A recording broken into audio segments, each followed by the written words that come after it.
Good morning. We are on a somewhat of a compressed timetable because we are fortunate enough to have Senator Cardin with us. But these are busy days up on Capitol Hill, and we certainly want to say thank you to him for joining us. My name is John Hamry. I'm the president here at CSIS, and when we do public events, before we begin, we always start with a little safety announcement. I'm responsible for all of you today, and so I'd ask you to follow my instructions. You'll hear a voice that'll give us some instructions on what to do. If we do have to evacuate, we'll use these doors right behind us. The stairs that take us down to the street are right outside that door. We'll go down, take 2 left-hand turns, meet across the street at National Geographic, and I'll order ice cream. We'll all be happy that way. So nothing's going to happen. You don't have to worry, but I want you to know that we follow my instructions if we do have to do anything. I'm very pleased that we can have this conference today. This is the second in a series that we've been doing. We have been partnering with the International Career Advancement Program Alumni Association. ICAP is a program that's been around for 20 years, largely concentrated in the foreign policy parts of the federal government, to try to provide a stronger impetus for diversity in American foreign policy establishment. I don't personally like using the term diversity because I think it implies that it doesn't tell the truth. We need to enrich the ecosystem of talent that we bring into the federal government. And there are barriers on the way to that. Sadly, the discrimination casts a very long shadow. And we live now with the biases people had 20 years ago. We have to actively do something about that to correct it. And so our partnership with ICAP was to try to help bring a focus on this here in the Washington community about our need to work hard and harder. And there are very good things that are happening, but we need to start sharing those good ideas inside this community and put more momentum behind it. And that's the purpose of this conference today, and I'm really very glad that you can join us. I'm very, very pleased that Senator Cardin would join us. Everyone here in the Washington area knows him because we've seen his leadership for years, and the kind of moral clarity and energy that he brings to public service is something that is an inspiration to us, and we're very delighted. And so I would like to say thank you to you, Deborah, for organizing the conference today. You're going to be running it, but at this stage, we want to hear from our keynote. Would you please, with your applause, welcome Senator Ben Cardin.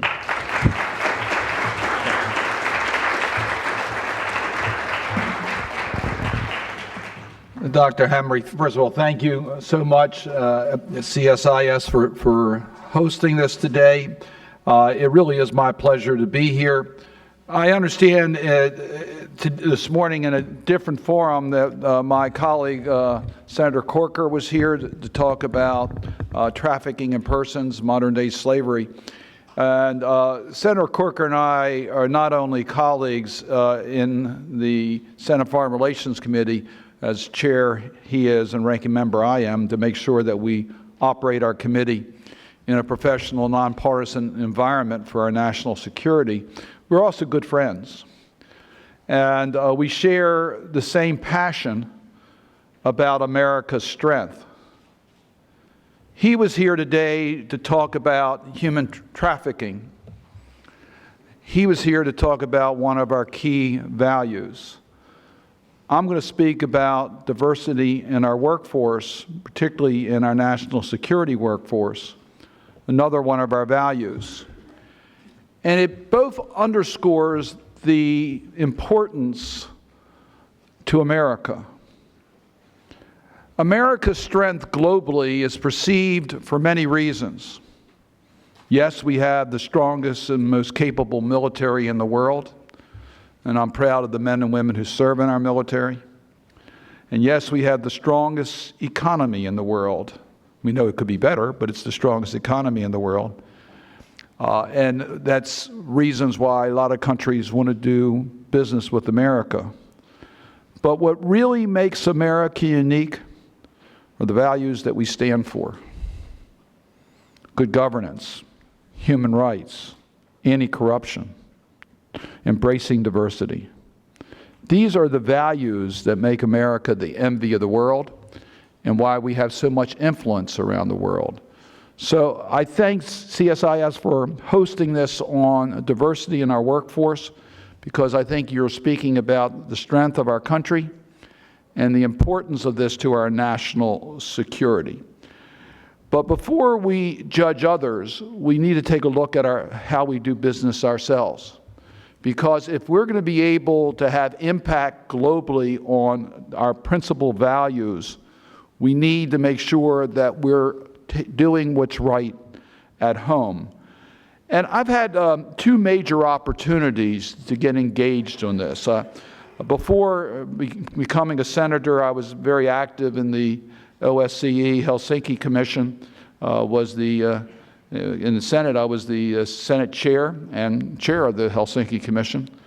And I mention that because the Helsinki Final Act incorporated many of the values that America stands for. It talked about good governance, and it talked about religious tolerance, and it talks about free and fair elections, values that we stand for.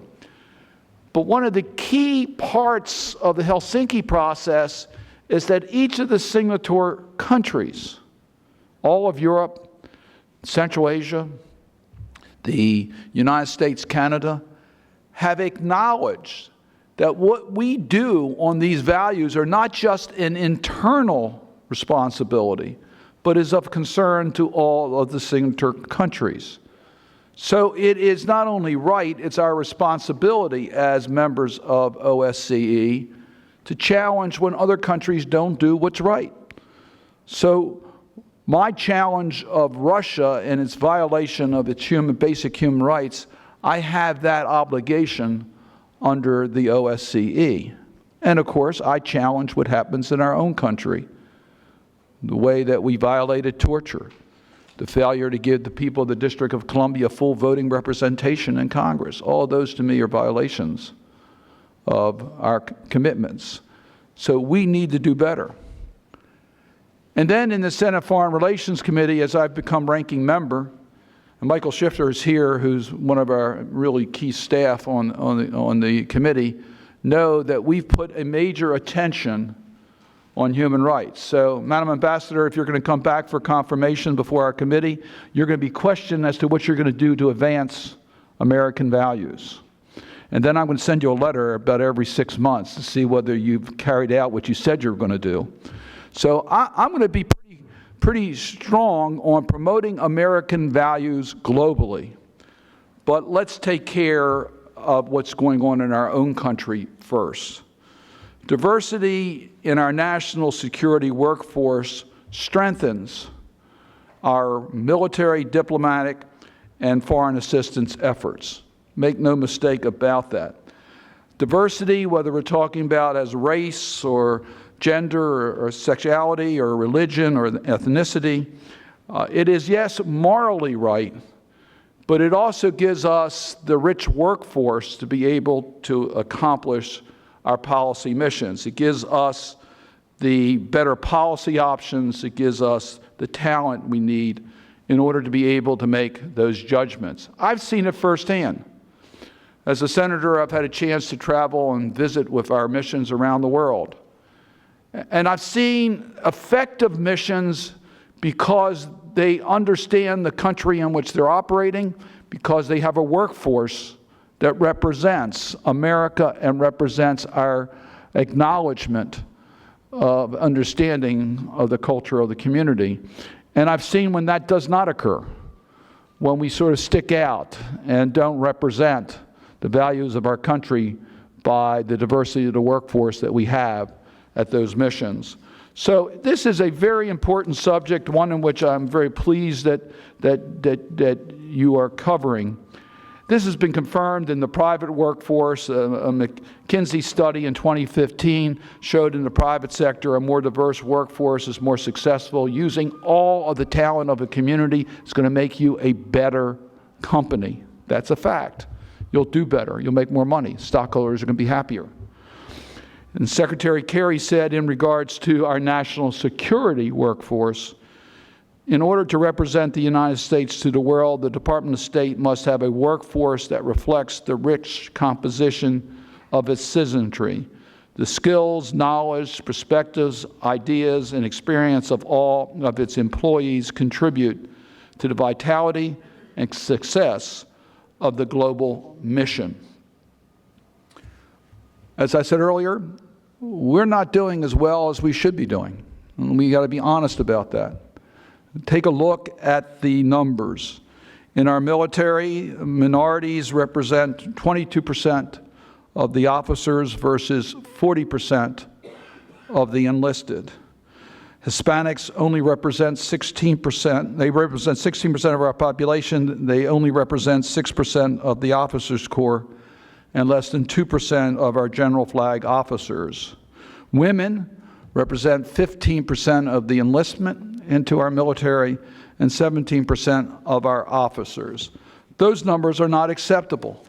In the intelligence community, minorities represent 24% of our workforce and only 11% of our senior ranks. And in the Department of State, the agency that I have the most direct oversight responsibility, Hispanics represent only 6% of the workforce, Asians 6%, African Americans 15%, but only 6% in foreign service.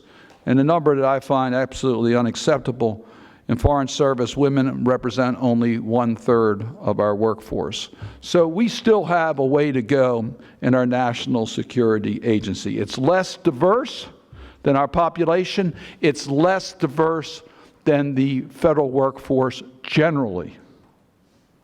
That should be an awakening for all of us to know that we could be doing better and we're not. And we got to take aim at that.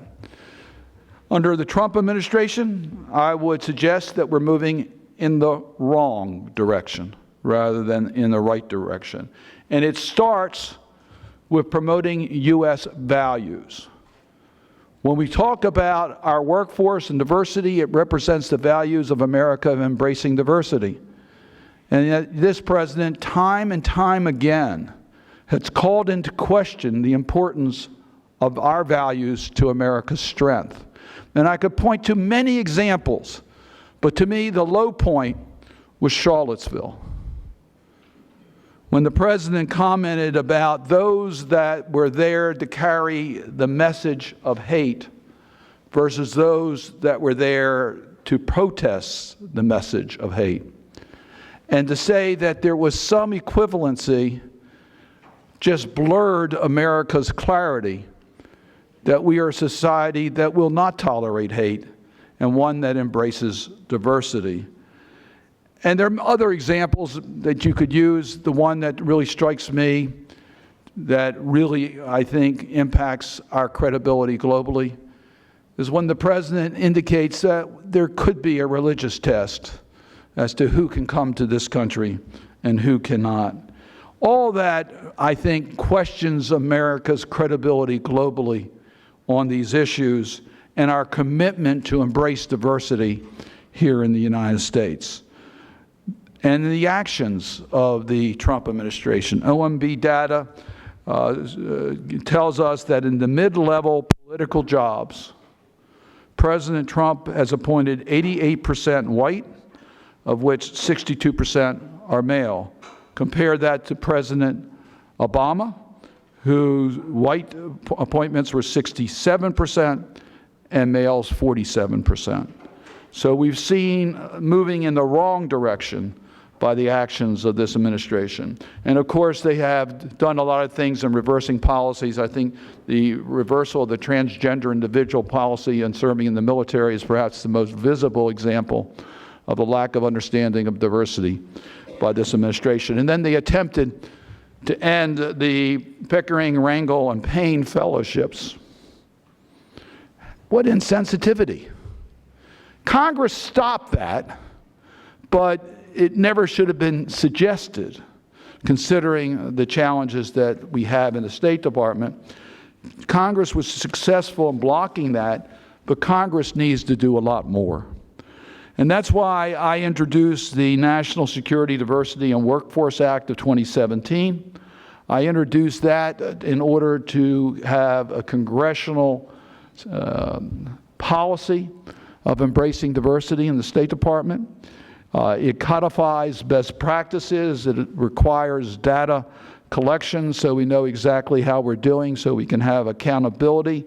It rewards senior leadership that prioritizes diversity and inclusion within their ranks. We reward best practices, and we share best practices, and we hold accountable those that are not reaching levels that we believe should be attained. Now, here's the good news. This is not partisan. The Senate Foreign Relations Committee has approved this legislation without controversy by basically unanimous vote and has included it in the state authorization bill for 2017. That bill has now been reported to the floor.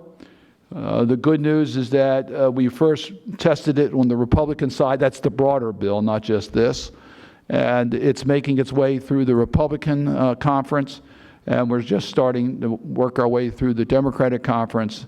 And I think we see a light at the end of the tunnel to get this bill actually through the Senate and through the House and to the President. And that would be a welcome addition.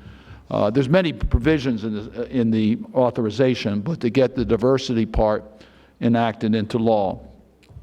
I'm not quite far as long on the lavender scare. As I think most of you know, in the 1950s and 60s, there was outrageous conduct in the State Department against the LGBT community.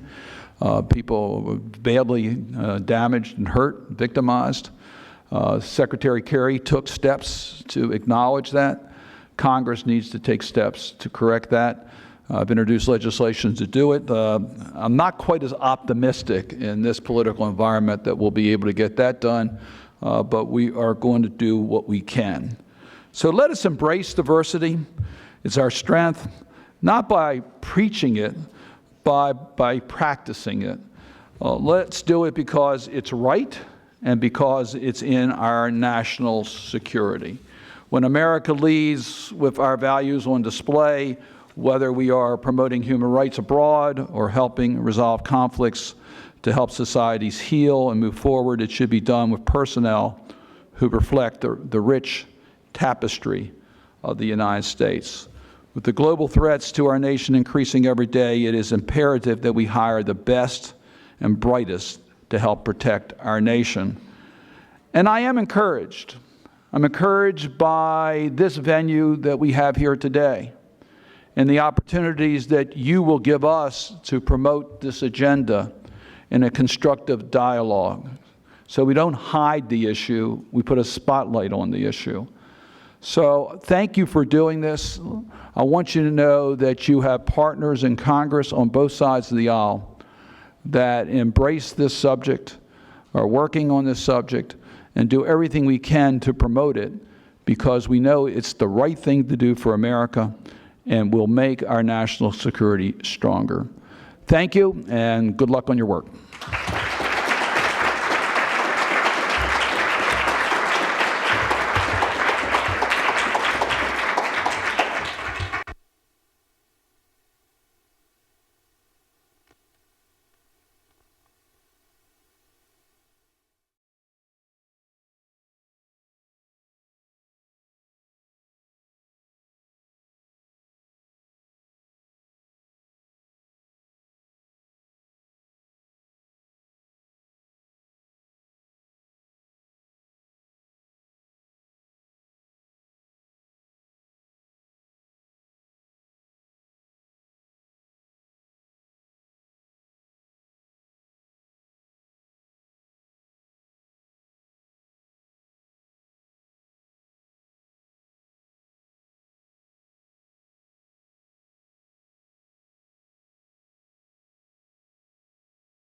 Senator came.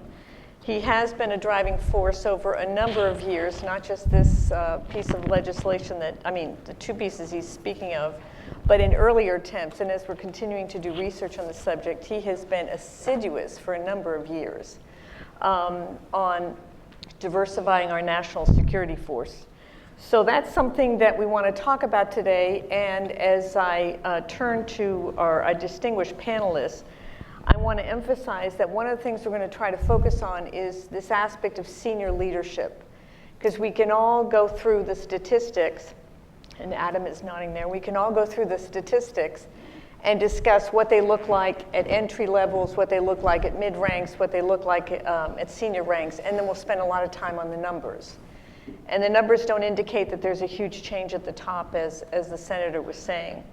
So with that aim and that focus, I'd like to turn to the panelists and start with you, Ambassador Davis, who was our former Director General in the State Department, also the head of our university at the State Department, the Foreign Service Institute, where she established the School of Leadership and Management.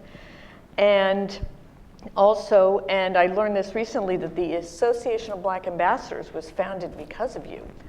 So in a leadership role across an agency that plays a particular role in our national security structure, so to speak, I wanted to ask you, in your time in the system and your time as you have continued to work on the outside for change, particularly at senior ranks, what have you seen in terms of approaches and things that were begun when you worked, for example, you worked with General Powell, that were begun at that time and that have made a difference or can make even more of a difference if they're reinforced? Thank you very much. It really is a pleasure to be here. I was interviewed recently and someone asked me, what is your passion? And I said, I actually have two passions. My first passion is institution building, leaving things better than I found them when I arrived. And my second passion is making the Foreign Service and making the international establishment of this country more diverse. And those are the things basically that I live for. And we're here today to talk about leadership and leadership in diversity. I look out at this audience and I think that there are a lot of people here who are in the mid-levels of their careers. And you're interested in what role you can play as well as what role senior leadership plays. Let me put a framework on how I think. I think like this. As mid-level people, we think about good management. Good management is doing things right. Leadership, my friends, is doing the right thing at the right time with a vision and a purpose and a capacity to inspire people around you. Now, what is the right thing? We all know we need a more diverse establishment in terms of international affairs. When is the right time? I hold that the right time is right now. And what is the vision? The vision was laid out in the Foreign Service Act of 1980, which said that the Foreign Service of the United States really should reflect the population of the United States. And my friends, it does not. So we have a challenge. And our challenge is, what can we do and what can senior leadership do? Now, I haven't forgotten your question. I knew she'd get to it. Your question was, when I was Director General, what sort of approaches were made? What I learned when I was Director General, as well as throughout my career, is that nothing really happens in terms of diversity unless you have a commitment at the top of the organization. And I feel that when I was Director General, Colin Powell as Secretary of State had that commitment and let me use the tools such as increasing the staffing of the Foreign and Civil Service in the State Department, going out to recruit really qualified minorities and non-minorities. We looked at, when I was Director General, the assignments of ambassadors, and probably you won't be surprised to know that most of the African American ambassadors were assigned to, guess where? Africa. And we made a change to that, and that change has persisted to this day. And unfortunately, the numbers of minorities has not increased in the numbers that we would like to see it, but the State Department does pursue policies such as supporting, as the Congressman, as the Senator said, such as supporting the Rangel and the Pickering Fellowship. Those were instituted, those were reinforced during my time as Director General. Let me turn now to Sandy Stenner-Johnson. I want to ask you something that, and correct me if I'm wrong on what I found, is at the NSA, you've implemented diversity performance objectives for senior executives. Can you tell me how they're weighted in people's reviews? The aim here being to explore how senior executives' advancement is tied to their creating a diverse and inclusive workforce and pulling people along with them. So can you tell me a little bit more about how the NSA is approaching this as one way to change leadership? Absolutely. So that leadership commitment from the top can't be emphasized enough. And the reason that we created senior objective mandatory requirements for diversity and inclusion was to reinforce the fact that it's up to all of us. It's not up to HR and EEOD and people who have those specialized capacities. It's up to each and every leader to do that. So the first tranche of senior objectives on diversity and inclusion allowed great latitude for the seniors to decide what they should do, how they can make things better. So what I've learned are two things. Our seniors are looking for how can they use their specific skills and talents to make a difference, and how can they learn new skills. So I'll give you an example. 2 years ago, when I first was appointed to this position, I was teaching a class to senior executives on diversity and inclusion. We put up a website, and the website that we put up was not 508 compliant. So those of you who deal with people with disabilities understand 508 compliance. We are obligated to make our systems accessible to the blind, low vision, deaf, and hard of hearing to the greatest extent possible. So there's a great debate in the class. How can you show this? It's not 508 compliant. And 4 of the senior executives there, a computer scientist, a systems engineer, contracting specialist, so on and so forth, said, this is our class project. We're going to break down this barrier of 508 compliance. And historically, it has only been able to be done on individual terminals for individual people. They, working with my people in EOD, came up with an enterprise-wide level solution that busted that barrier, lifted it up, and now thousands upon thousands of people, it's accessible to everyone. It brought great attention to us. The Secretary of Defense awarded NSA the first ever Accessible Technology Award for 2017. And it's those kinds of undertakings when seniors can match their skills to what we can do better. But we need other skills as well. I mean, I speak Arabic, Turkish, and intermediate cyber. That's all? That's all. But I'm not trained. And then I'm going to ask you a question about your whole career, but we'll get there. But I'm not trained as some in the business sector are trained to know exactly what to do. So we're teaching ourselves, we're bringing in experts, we're learning about unconscious bias. We're doing everything that we can because we're not satisfied with the way things are, and we really want to see a dramatic change. Well, let me ask you, turning to and asking you a question. I mean, you've worked in some of the most senior aspects of our policy towards Syria and Iraq.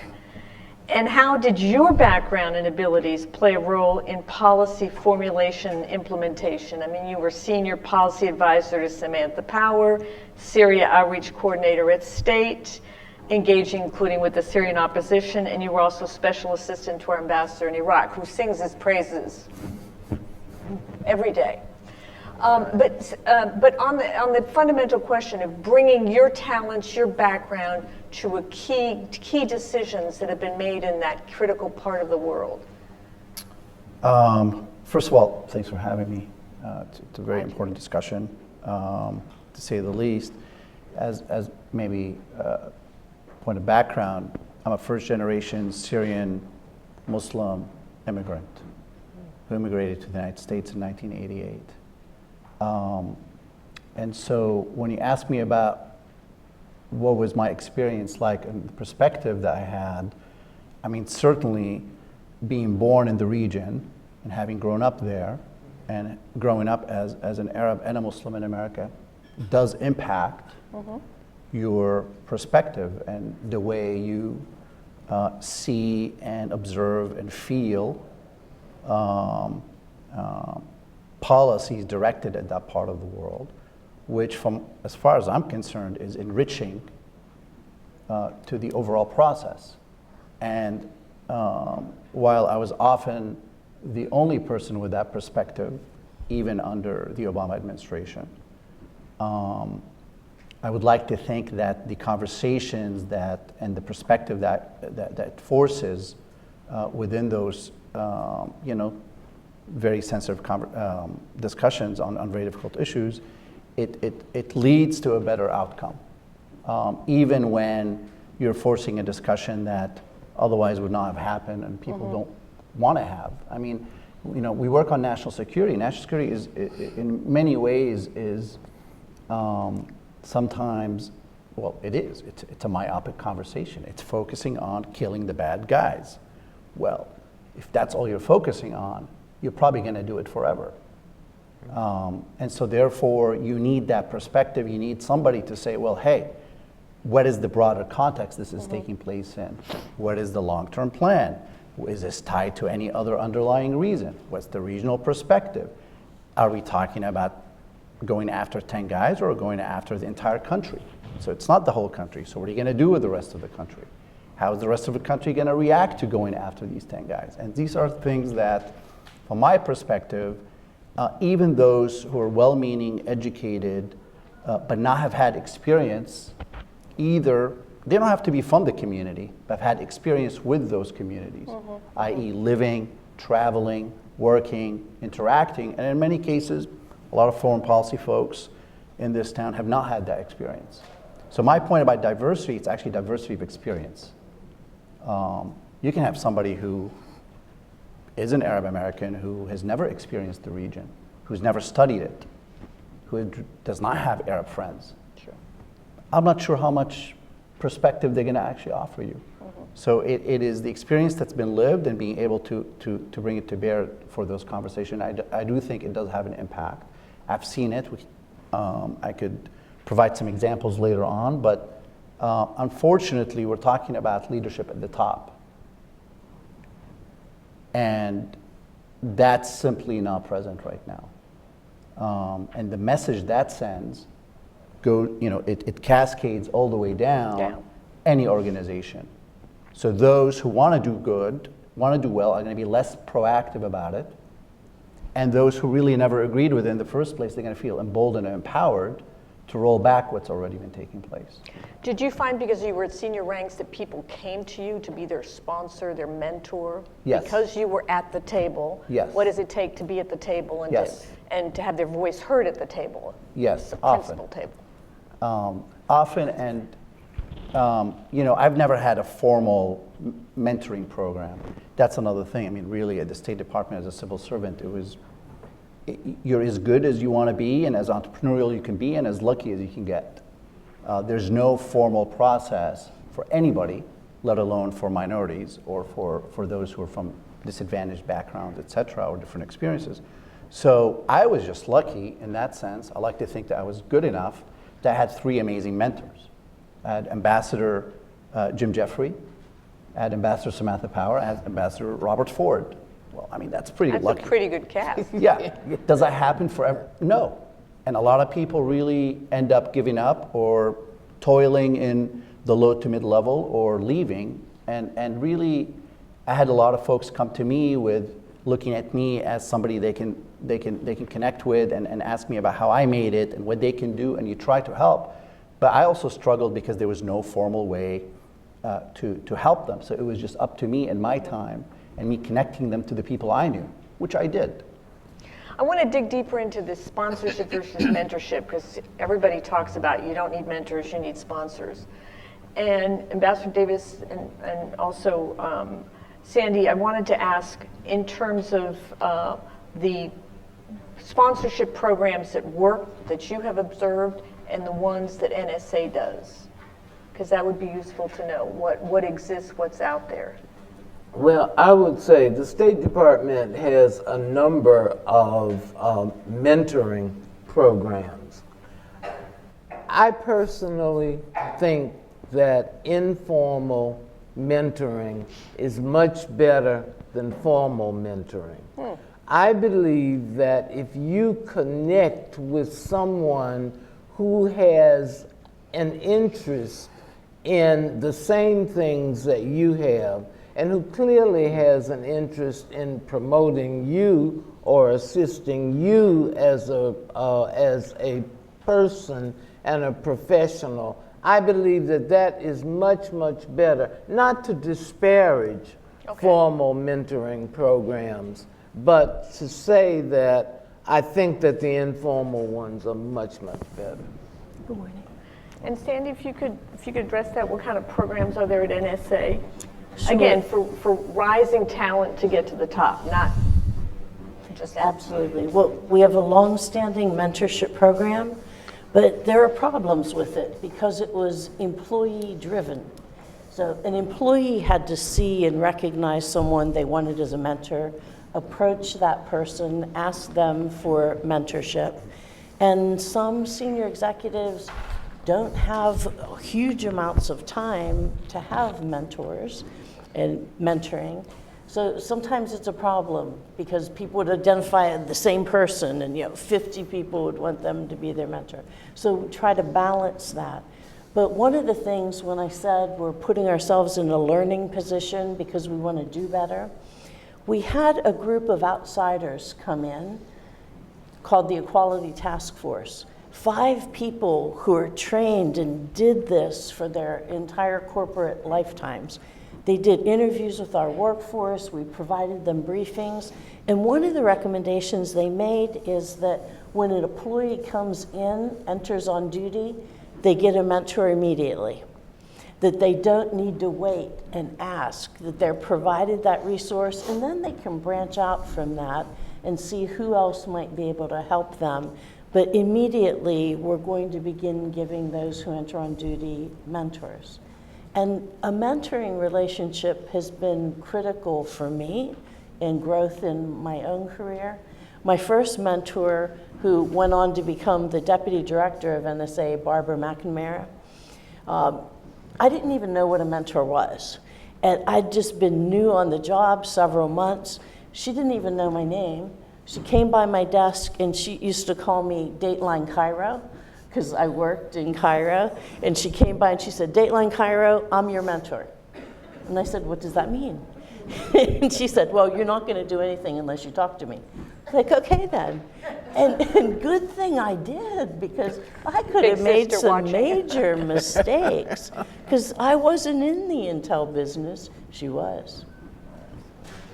Thanks. Tom, I'm going to jump right in.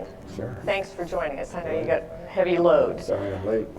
And I wanted to ask you directly, I mean, in all your years at the top of the system, National Security Council, ambassador, undersecretary, where have you seen, and can you give us some examples of where diverse talent has brought a perspective or pushed the system or encouraged the system to go in a direction on a national security challenge? I know that's sort of in general terms, but where has it made a difference is the bottom line It's a great question. at those top levels?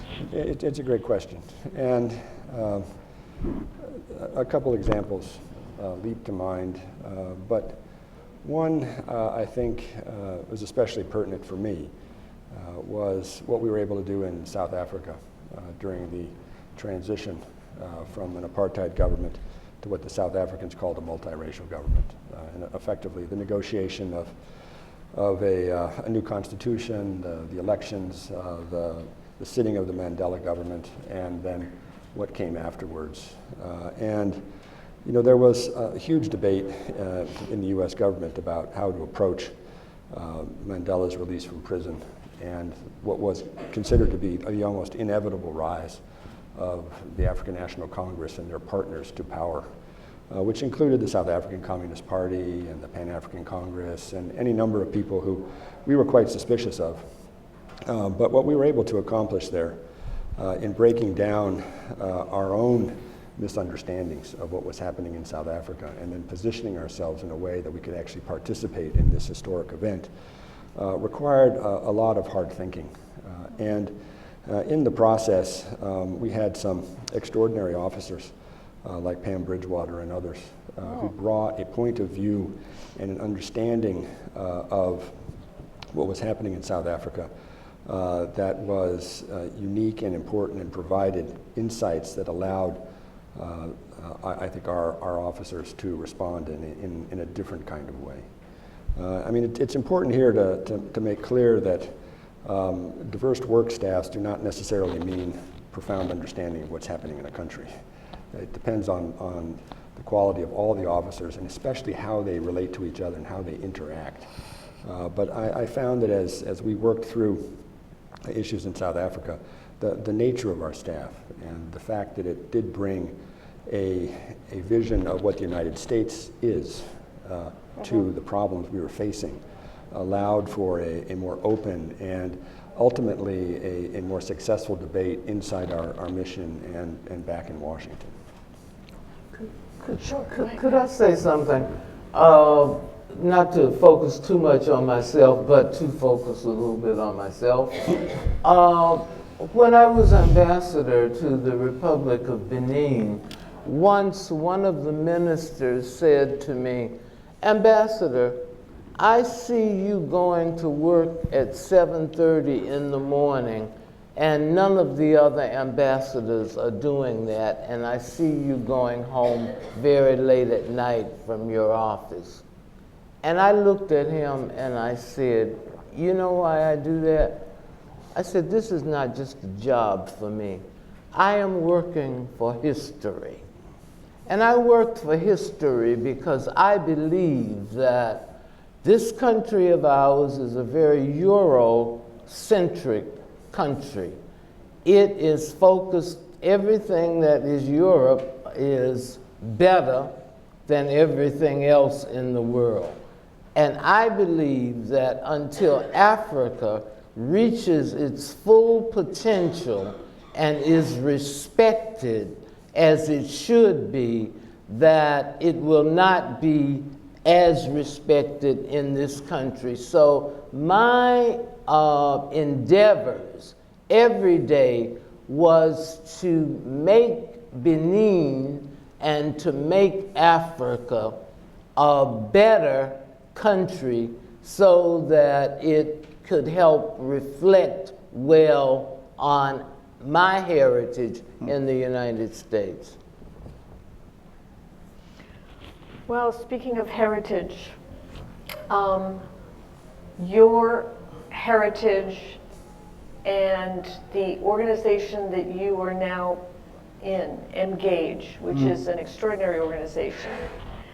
Do you see, and I know you haven't been there that long, do you see a shift of people away from joining our national security agencies because of issues related to bans and suspicion and other things? The short answer is yes. You see, diversity could be in the mentorship program, whether formal or informal, and whatever processes, procedures, and rules you have in an organization, as well-intentioned as they can be, but also the example and the policy at the top. So if you're a Muslim American working in government, and then you see your president and his closest advisors using national security as a pretext and the national security establishment to further racist policies, it's pretty damn hard to stick around. And those who stay, I give them a lot of credit. And my organization has leadership development and events and engagement promoting and encouraging Muslim Americans and members of the Masa community, Arab South Asian, to be engaged in, civically and to be public servants. But for those who are in the mid to high level, it's extremely difficult, if not impossible, to find that they have a voice, number one, that they are needed or appreciated, let alone to have any hope of having any influence over these policies. And finally, really, the fear of being tainted by the implementation of those policies. Just yesterday, the State Department is going to have to further restrict the entry of refugees from 11 countries, predominantly Muslim, despite of what the courts are saying, because they have the prerogative to limit that. And obviously, again, it's all under the pretext of national security, and we have another 90 days now of review. So I think, collectively, that sends a clear and unequivocal signal to minority communities, particularly those for the Muslim and Arab community, that you are not welcome, and those like you are not welcome here. And I say this as a proud former State Department civil servant for 10 years, who is a successful byproduct of our immigration system. Sandy, I want to ask you, speaking of voices at the table, which is, you've had the most senior positions, both in NSA, at DHS, working on key issues, cyber, not that many women there.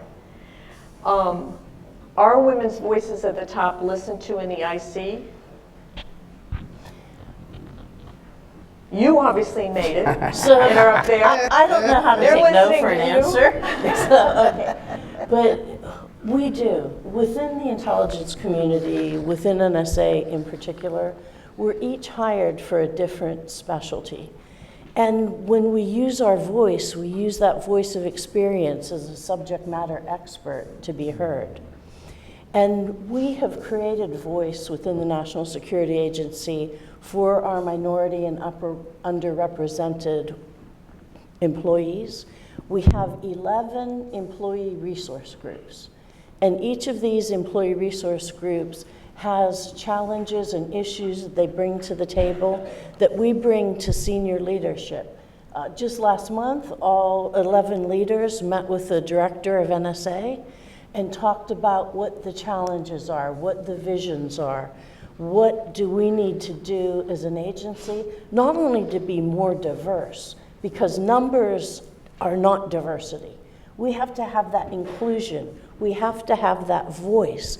We have to be able to change policies and do things that make our people feel included. So one of the things that our Islamic Cultural Group did was protest the fact that In government environments, often you must work 8.5 hours a day, whether you eat lunch or not. And they said, look, Ramadan, we do not eat. Why should we be charged these 30 minutes? We want to go home earlier. And so we looked and we said, is that a policy with a big P or a little p? Well, it was a little p. So we changed it, not just for our Muslim employees, but for everybody across the board. And that's one of the ways voices are heard and diversity works for changes for everyone. Tom, as we look to the future in terms of what we're going to need at the senior levels going forth the next 5-10 years, what do you see are the gaps that we have, functional, geographic, language, etc., going forth that you think we're going to need from your vantage point at that senior level again? You know, the State Department, but in particular the Foreign Service, is in the midst of a huge generational change. 60% of our service has only been in for 10 years or less. Within the next 5 years, about 30% of our service will be eligible to retire, and within 10 years, 50% will be eligible to retire. And this means that people like me are headed out the door. And some of us went out the door, but we're being useful outside. but most importantly, it means that we're going to have a huge cadre of officers who, if they choose a full career in the Department of State, are actually going to provide incredible stability to our foreign affairs community and our national security community as they move forward. Because we're going to be in a period of real volatility externally and a lot of effervescence internally. And as we work through our political skin shedding, so to speak, and define our political structures and vision going forward, and as that gets inculcated into our foreign policy, having a foreign affairs community that's going to be relatively stable across that period of time and is going to be able to bring their powers of analysis, their policy recommendations, and their ability to implement to the benefit of our elected leaders is going to be hugely important. And what's striking for me is the State Department came late to the issue of diversity and inclusion and has been working very hard to try to address obvious deficiencies that we have. But we've been making significant progress in the younger ranks. And so this cadre of 60% actually looks a lot more like America than the other 40%.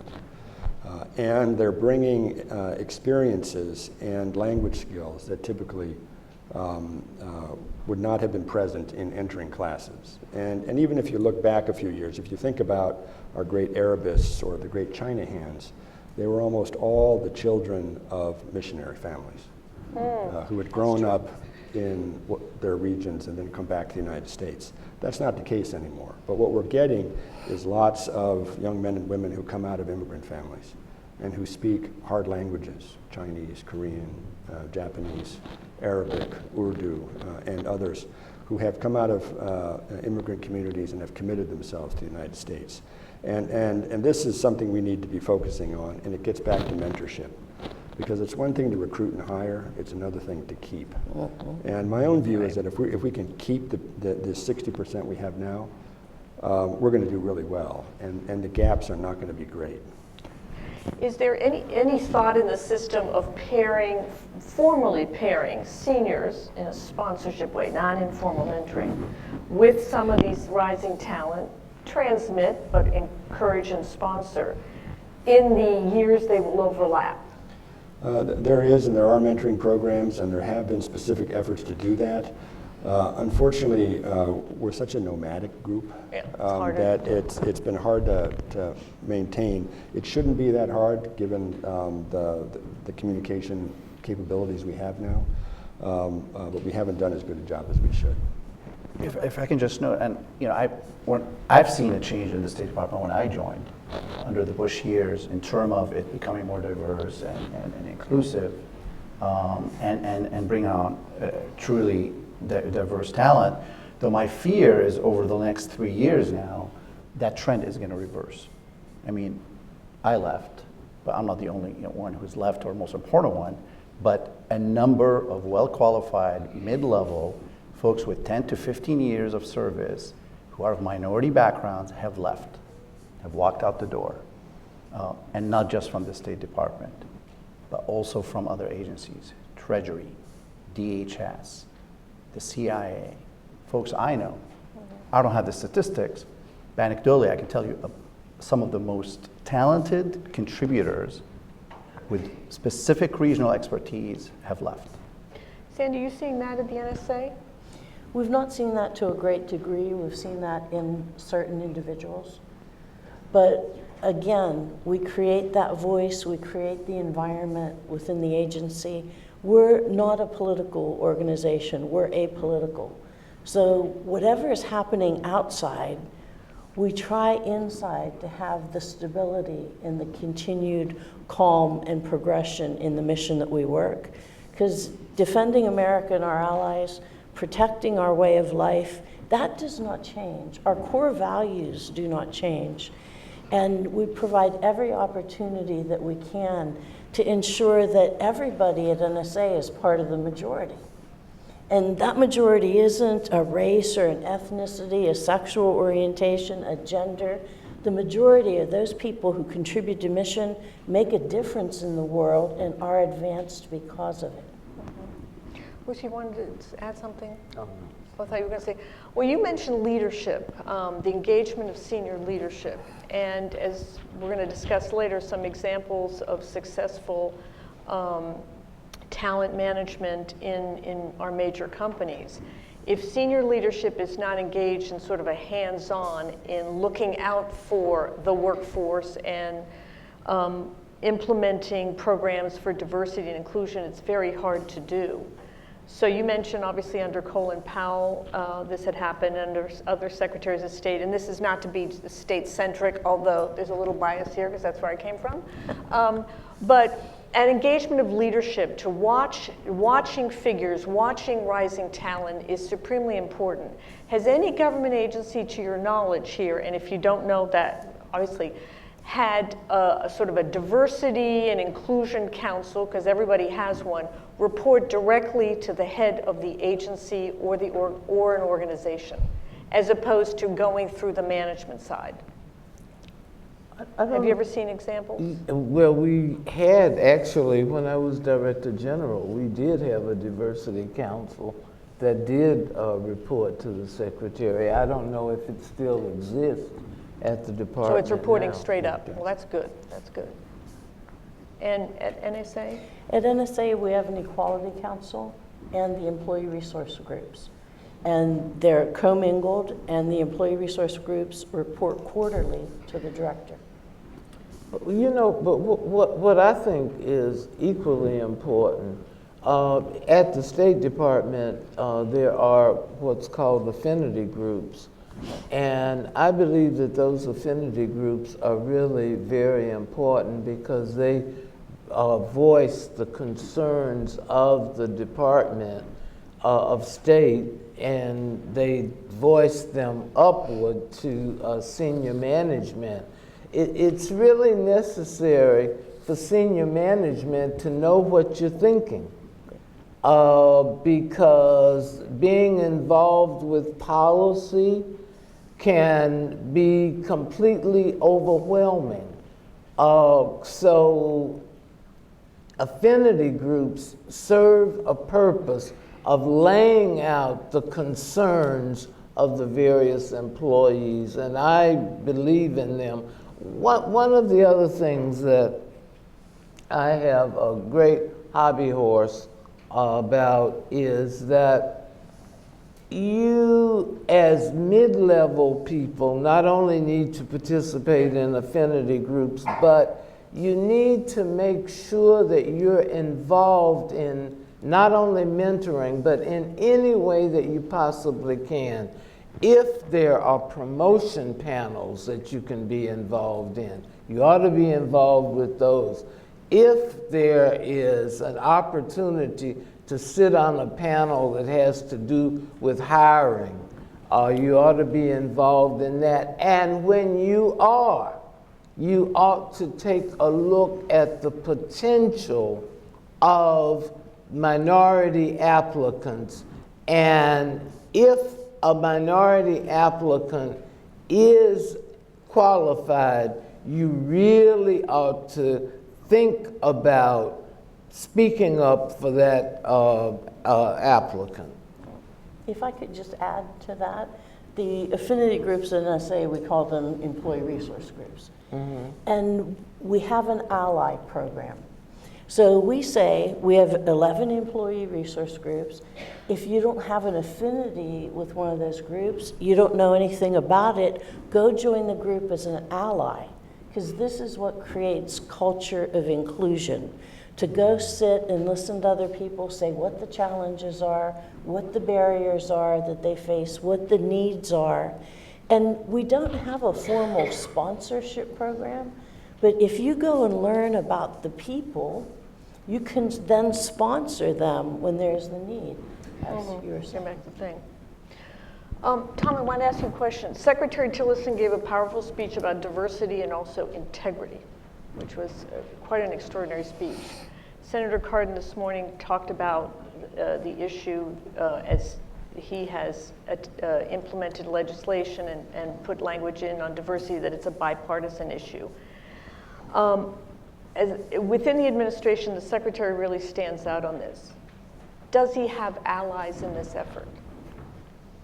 Oh, yes, yeah, very much so. First of all, Obviously on the Hill, of course. Right, but as an engineer, he uses integrity in two senses of the term. He uses it not only in a moral and ethical sense, but also in a structural sense. That's great. Does an institution have the structural integrity to withstand the forces that will be placed against it? And in many ways, his commitment to diversity is well known. It was part of what he did at ExxonMobil. It was part of what he did in the Boy Scouts. And it's something that's very important to him at the Department of State, and not only because it's the right thing to do, but because it's necessary for the sustainability of our institution over time. And that if our institution is seen as somehow separate from the American people and the American public, if it is seen as a preserve or a reserve of a certain kind of person, it's going to become disconnected from the larger body politic. And there's always going to be a few degrees of separation from the Foreign Service and the rest of the American public because we deploy for so long. And so we're always kind of trying to reconnect. But ensuring that, as the 1980 Foreign Service Act said, we are representative of America is hugely important. And so for the Secretary, this is a very big deal. But he certainly has allies within the Department of State. I think all of us in any senior management position recognize that our long-term survivability and our relevance, our usefulness to our political And what I would leadership. assume with our military colleagues, with Secretary Mattis as well. Depends. But beyond this, whether it's in our armed forces, whether it's in the intelligence community, whether it's in the development community, or at the National Security Council, there's a clear recognition of the importance of this. Okay. And well, if I can ask you about engage and encouraging civic participation. Does that include participation in foreign affairs and foreign policy formulation, though not necessarily being within? Yeah, so Engage is a civic engagement and education nonpartisan organization. We've generally not waded into foreign policy issues because that could pretty easily get you in trouble, particularly when you're talking about issues related to the Middle East. But recently we decided to get engaged on the Rohingya issue, given what's happening in Myanmar, and we'll probably be calling on you guys soon. But as part of a broader coalition to really push Congress and the White House to do what we think is doable. But our model, it's easy to think that what I'm saying is direct only criticism of the government and when we're not doing enough. But it is incumbent upon minority communities to step up and also get engaged. It's on them as well. So if there's not enough Arabs or Hispanics or African Americans or Asian Americans in the national security establishment, yes, the NGO, the think tanks and the foreign policy community and government should do more, but also those communities really, within their civic space, need to educate their young folks and encourage them to get involved. And that's where we come in as part of what we do, which is to literally reach out at the grassroots level to identify promising leaders and to try to get them engaged either at the local, state, or the federal level in public service, and to partner with other organizations and institutions that would help us to do that. And also to really get folks to basically exercise their right of voting and engaging their legislators. And through that, you're also building that culture that you need that potentially could help in this effort. And I think it does work. We found there's a diversity consortium amongst the think tanks. It has 13 of the think tanks, and it was established by Susan Rice's mother. And it had discussions at a certain level, and as part of what we're doing here at CSIS is to revive that, because it's not just a question of recruitment, and obviously in think tank there's a little less of a turnover at senior levels, but it's definitely in terms of the discussions that take place outside and the policy recommendations that more voices and more perspectives need to be brought in. So this is in the spirit in which we were doing this. Now we're going to have some questions that Victoria is going to hand me, so we can go forth and ask of the panelists. Okay, this is good. Okay, tough one for Dr. Shannon. How do you increase diversity in the State Department or other agencies when there are efforts to downsize government and limit hiring? And this person says their understanding is there's still a hiring freeze at state and USAID. Although I think but for you. It's a question of at one level, administrative management or practice. We're not in a downsizing yet. We're waiting on our budget numbers. The initial budget numbers we got back in the initial passback from OMB were quite frightening. And those are being worked as the president's budget is presented to the Congress and as the Congress addresses it. And so at the end of the day, we're not quite sure what our final numbers are going to be. And Secretary Tillerson has been careful, especially about intake, because he wants to make sure that as we're bringing people in, we're not going to either have to lay them off or lay off other people, depending on our budget. But that said, over the past 9 months, we've had 3 entry-level classes. And 2 of them have been classes largely full of Pickering and Rangel fellows. And these are our signature diversity recruitment programs. So even in an environment in which we've had to deal with a hiring freeze at the beginning of the administration and then manage how we hire anticipating lower budget numbers, there has been a focus on having at least 2 classes of incoming Foreign Service officers that reflect our best diversity recruitment programs. In terms of if we get into a downsizing moment, because right now much of the downsizing is going to be managed through attrition. In other words, there's not going to be active buyouts or layoffs. And this attrition is going to take place in the 40% that I'm talking about. Okay. Not the 60% that is the large hunk of that have been in for 10 years or less. We are always going to face the problem, which was mentioned, of people leaving at some point in the course of a career for any number of reasons. And how we try to hold those people in place is going to be a big focus on how we manage diversity. But I think the hiring freeze at the beginning, that's done. Secondly, now it's just a question of trying to understand what our budget numbers are going to be and what that means in terms of how many people we can hire and how we manage attrition. And how that affects the flow through. Okay. Sandy, here's a question for you.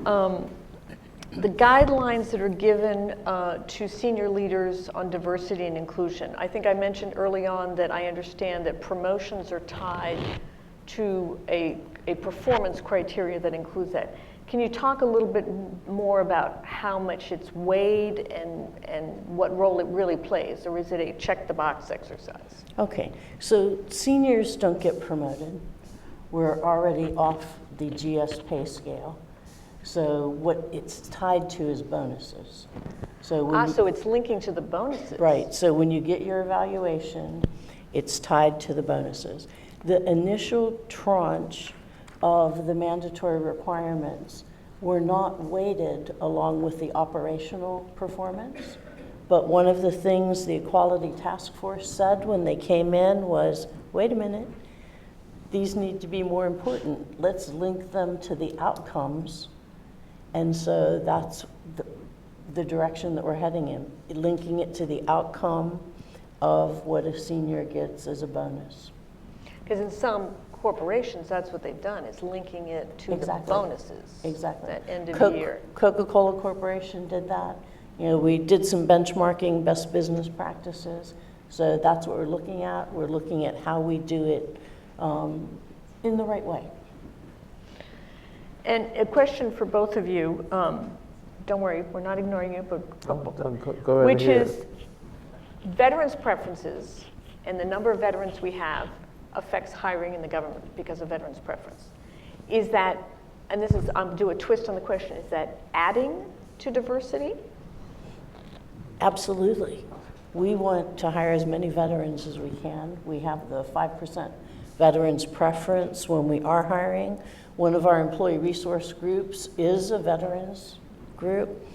And the military is probably the single best model of diversity and inclusion in our country. It's also the most well-respected. They do it right. So whenever we're bringing veterans in, we are increasing our diversity and inclusion, but we're adding to our culture. People who can come in and teach us how this can be done better. So that's important. Security clearances are a challenge for joining certain organizations in the national security arena. And the process is quite onerous, and people have to survive as they await it. Are we seeing an extension of time in that security clearance process, or has the system gone back to a more normal time frame of several months? Because that affects hiring as well. Are you looking at me? I'm starting with you, Sandy, okay? Starting with me, okay. Since the real is to get into the IC. Yes. So we have increased our number of polygraphers and of those who go out and do investigations for national security clearances. What we've found is if you've been abroad and you've worked and you've lived abroad, as long as you have the names and dates and you have documentation of that, it doesn't make it more difficult. It just takes a little bit longer to contact people outside the country. And the security clearance process isn't as frightening as it may seem for someone who's never been through it. You know, I've been there many years. We have polygraphs every 5 years when they strap you up with all the electronic equipment and then say, now just relax. Right? But it's one of the things that preserves our integrity and helps us to keep a focus on what we're doing and how we're doing it. So any of you who are thinking of applying, please don't let the security system process deter you. It's there to help us all. Lots of paperwork. I wanted to take advantage of the fact that we have Ambassador Gutierrez here with us from the Cox Foundation, and they did a tremendous study on mentoring in the system, what works, what doesn't work. So I thought, Lena, if you want to mention a few things related to it. Yeah, hi. Congratulations on putting together this panel. RICAP and CSI is very important for our luminaries, for our mentors, colleagues. But the UNHCR Foundation is dedicated to a strong foreign service. Hired, I have a microphone. We contracted with Booz Allen and in consultation with the State Department Bureau of Human Resources to do a study of mentoring for the Foreign Service. And they did two studies actually, which interviewed thousands of Foreign Service officers here and overseas and civil service officers. And they found that the civil service has a very good mentoring program from the beginning of a career to the end. But because Ambassador Shannon said, the nomadic nature of the Foreign Service, we never had a cradle to retirement. Grave will come eventually, but a retirement mentoring system. I mean, Ambassador Davis didn't have a mentor, I'm sure, when she was coming up. I never did a formal one. We had informal mentors, which sometimes worked, sometimes didn't. But Booz Allen put together some recommendations which would ensure mentoring from the A100 or the beginning of a Foreign Service career and throughout the career. And overseas, where posts and bureaus at state can take the initiative to make sure this mentoring system would work. So we're encouraged by that, and hopefully some of these recommendations will be implemented, and there'll be better mentoring for the Foreign Service. Thank you. Now I'm going to put two questions together, and those who want to jump in. One, is the atmosphere in politics so toxic now that diversity issues are too explosive to even talk about? And related to it, being an ally at work is easy, but diversity also begins at home and in the community. More of us need to be involved in diverse communities at home. How can the government encourage employees to step outside of their comfort zone when they leave the office? Well, maybe I'll start with you. Support organizations like ours.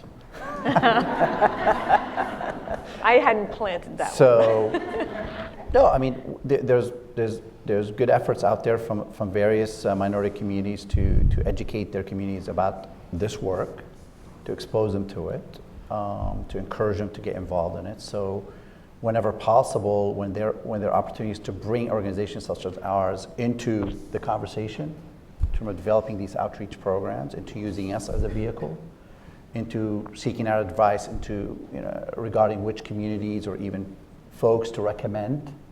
I think that's a good step, and just doing more of that. I mean, that's just one idea. I think that this is a particular time in American history when we need our best and we need our brightest in the government. Some people are saying, no, things are so difficult, I don't want to have anything to do with the US government, with the Foreign Service or whatnot. That's not the time for that attitude. And that is not, ladies and gentlemen, the American spirit. The American spirit is that if there is a problem, we face it and we contribute to solving it. So my advice to anybody who says the road is too rocky is no, it may stay rocky if you don't do something about it. Thank you. If I could just comment on that also. This is the moment for public service. This is the moment to commit oneself. We all like to think that the moment we live in is unique and demanding in ways that no others have been. But there are many moments in American history that can allow us to learn something if we reflect on them.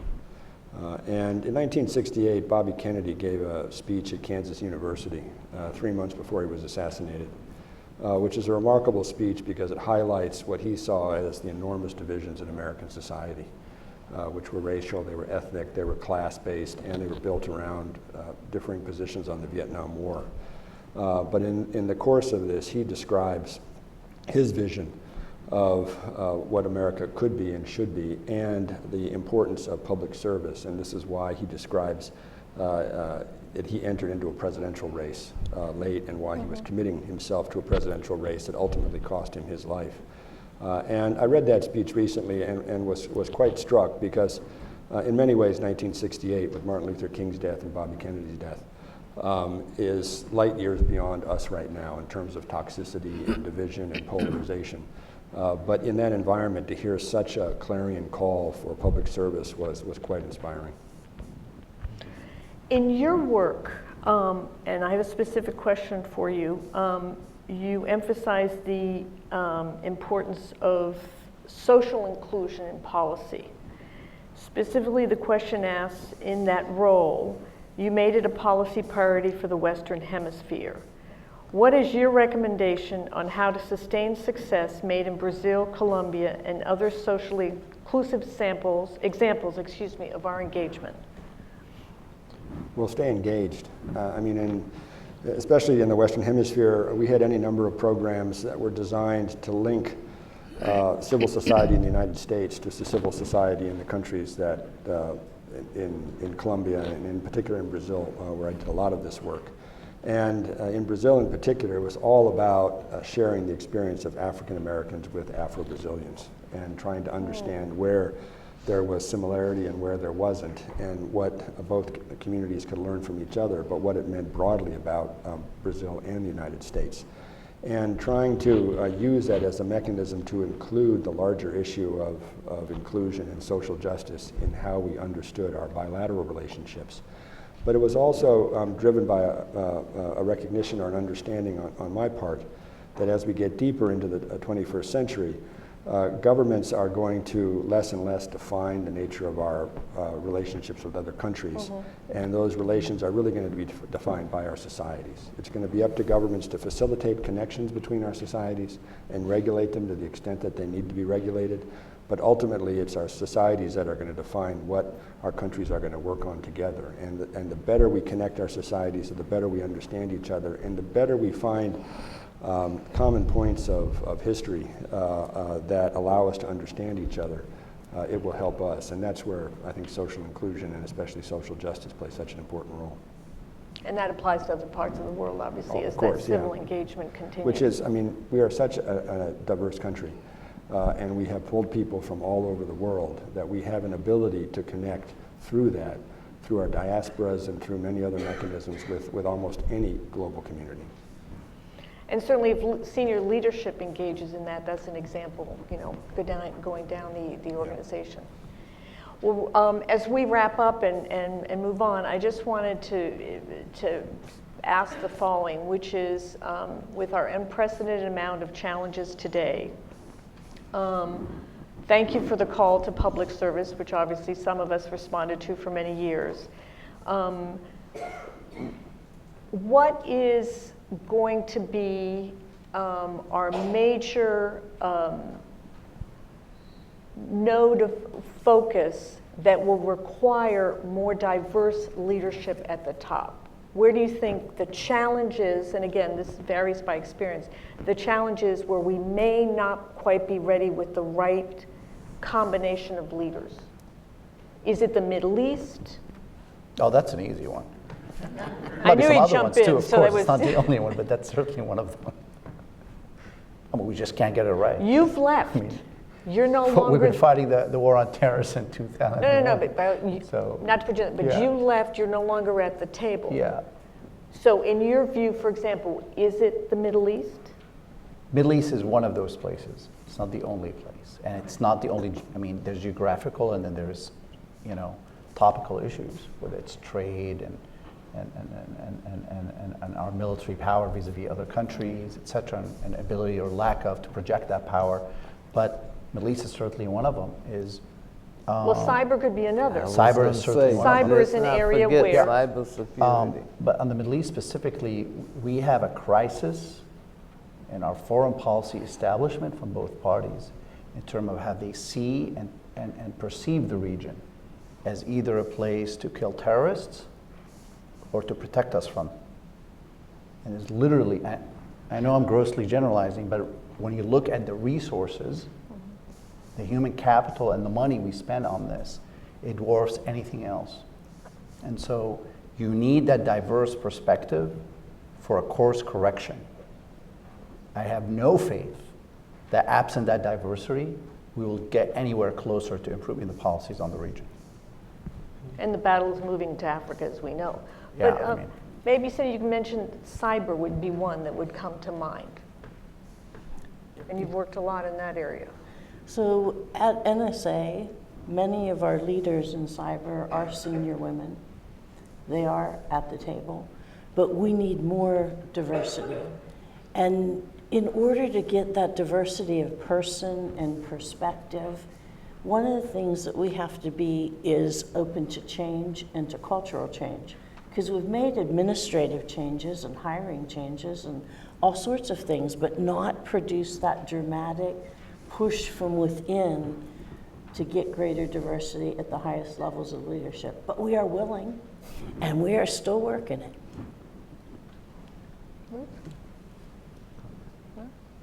Tom? We still have a long ways to go, obviously. And the State Department has made a heroic effort, but like Hercules, we will have many tests in front of us. And therefore, one heroic action will not be enough. It's going to have to continue.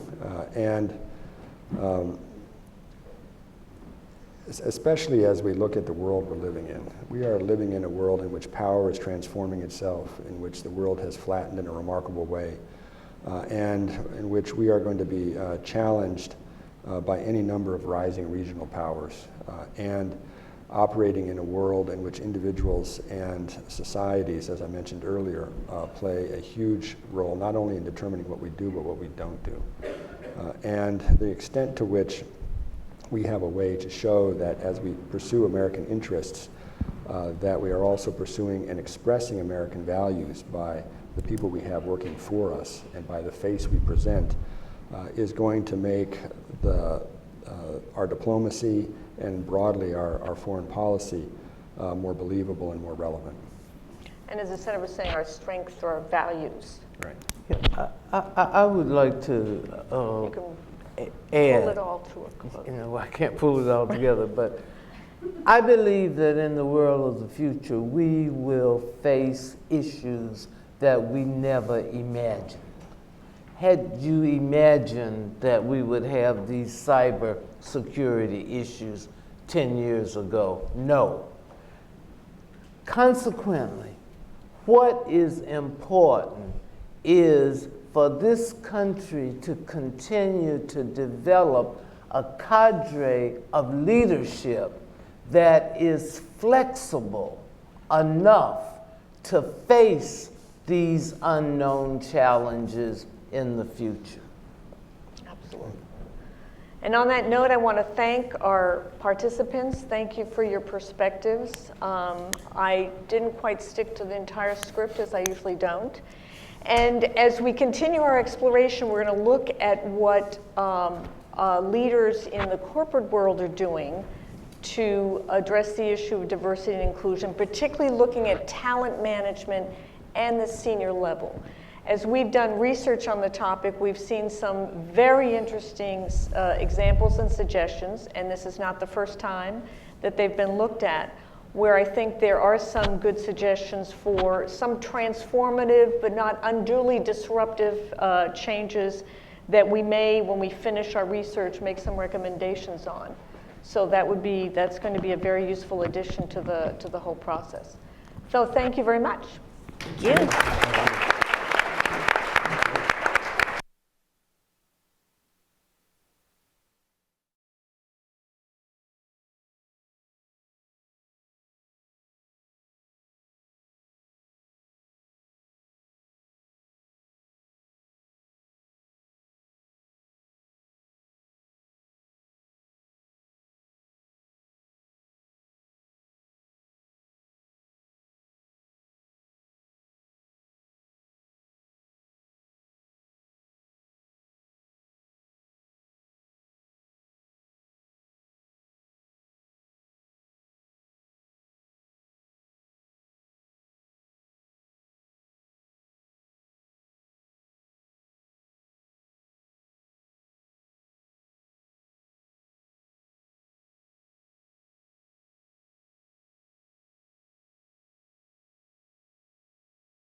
Here this morning, and thanks CSIS and Deborah and ICAP, which I hold very close to my heart, all of the ICAP alums who are out here and others. That's a program that I've been involved in for about 20 years as a mentor and senior advisor, and others here have been involved as well. So this particular panel will basically be a crossover type panel because General Lyles has got both government service and private sector, so he's able to speak to both.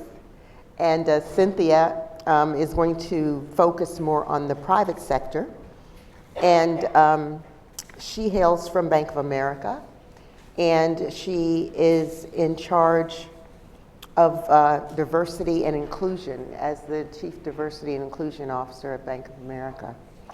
And what we will do, because you have their bios right in front of you, so I'm not going to spend a lot of time talking about their illustrious careers.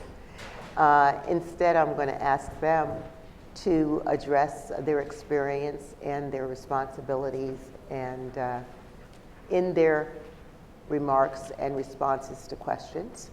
And then we will have time at the end for you to ask your questions through submitting them to Victoria, who's around here somewhere. Let me start with things that you have written about or been involved in terms of studies. I'll start with you, General Lyles, because you were very much involved in chairing the Military Leadership Diversity Commission, which issued a report which really focused on 20 recommendations that were very insightful. And you've had a chance since it was done in 2011 to see whether things have worked or not. So I'm going to put you on the spot and ask about those recommendations. Okay. And ask you what you thought were the most cogent, which ones have reaped the best responses over time, and to address the fact, which just floors me, that it was Truman in 1946 who really set the pace for diversity in the military. I'm like totally overwhelmed at that prospect, and what that's meant way before so many civil rights bills were passed and initiatives were undertaken. So I'd like you to speak to both of those things, if you would. Okay, Lori, thank you very much. And first, let me say, Ambassador McCarthy and others, it's a pleasure and honor to be here. Matter of fact, for me, it's a great honor to do anything with CSIS. I feel like I'm a protege of John Hamre in many respects. When he was the Deputy Secretary of Defense, I was running the Star Wars program, now called Missile Defense Program. So I've had a lot of interaction with John, and he's been a mentor and a supporter for me throughout my career. I dare say that was a 3-star job. The 2 4-star jobs I've had subsequently in the Department of Defense were probably in some respect due to people like John Hamre. So anything that CSIS does to me is always golden, so it's an honor to be here. And particularly with this august panel and our moderator on this particular subject. Just to get to Lori's question, let me just start by saying the Military Leadership Diversity Commission was begun by an act from Congress. It was the Authorization Act of 2009, where members of Congress asked the Secretary of Defense to answer a key question. Why haven't there been more women and minorities get to 3-star or 4-star ranks in the military? The most senior leadership positions for the military. Why have there been very few women and minorities to attain those positions? And so they asked for a commission, a very broad commission, to take a look at this subject. In some respects, thinking they were going to find some major policy issues there, or things that were hindrances, if you will, within the policies of the Department of Defense that precluded women and minorities from attaining senior positions. This commission ended up being 32 members. That's a very large group. It represented every service, active duty, guard, and reserve. We had representatives from academia, from industry, and from think tanks who were part of the activities that we're looking at. I somehow was the only 4-star who was nominated to this group, so somehow I inherited the job of chairing this particular commission. And we were given by Congress 1 year to answer 16 major questions. The first one, I think the first panel talked about a little bit, in what is the definition of diversity? How do you define diversity? How do you define diversity in the context of the military and national security and our federal government? And then we were asked to look at policies, promotion policies, career development policies, education training, outreach policies, whether or not any of those things are hindrances to establishing a good, diverse, and inclusive activities for the Department of Defense. To cut to the chase, I'll just mention a couple of the items, and Lori, we can perhaps explore some others a little bit further. Ambassador Davis, I think, touched on this in her remarks about the number one thing that we addressed when we put our report together was the very, very strong need for leadership from the top, tone from the top, in terms of supporting diverse activities, diversity in the workforce, and supporting a culture of diversity. And when we say from the top, even though we weren't asked to do this, we all went in our report all the way up to the President of the United States, our Commander-in-Chief, to members of Congress, to the Secretary of Defense, not just to the individual secretaries of each one of the services. Because the sort of key finding that we had was that every one of those leadership positions, from the President on down, I think we felt they were supporters of diversity. But because none of them at any point had ever said anything about diversity, we all know you do what you think your boss wants you to focus on. And if the boss has never said anything about the importance of diversity or inclusion, I dare say a lot of people are not going to put a lot of emphasis on that. And so we actually made a recommendation all the way up to the President that you need to say something very strongly in some form, whether it's written, a major speech, et cetera, about your support for diversity and inclusion in national security, and specifically in the Department of Defense. We said the same thing for the Secretary of Defense, who at the time was Bob Gates.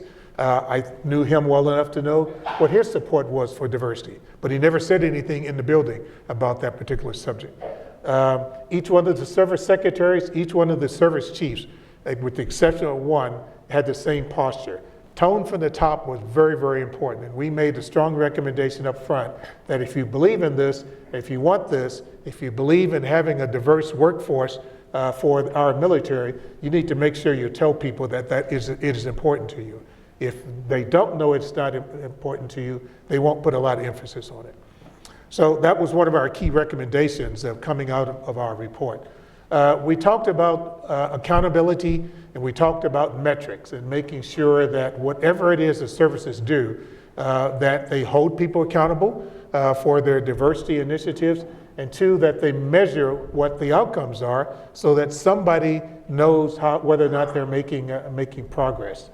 In the area of accountability, one of the key lessons learned or findings we had came from the United States Navy. Now, I'm an Air Force general, so I was hoping it would come from the Air Force, but it really was the United States Navy. The chief naval officer, the number one military person in the Navy, for years has held what he called accountability reviews. And by that, I meant every time he sat down, and by the way, I wish it was he or she, but just history, he sat down with his top leaders in the Navy, all the 3 stars, all the 4 stars, he always asked the question, what are you doing to support diversity in your organization? And that told every one of his leaders there under him that this was important to the chief. And I better make sure I'm thinking about doing things to support diversity in my particular branch. Otherwise, I'm not doing something that the service chief holds near and dear. None of the other services do that sort of thing or did at the time. That was another one of our recommendations, that the other services follow the lead of the Navy and hold these accountability reviews and really hold people accountable for making sure they're taking care of diversity within their organization. One quick anecdote, and then I'll stop because obviously Cynthia has plenty to add to this particular discussion.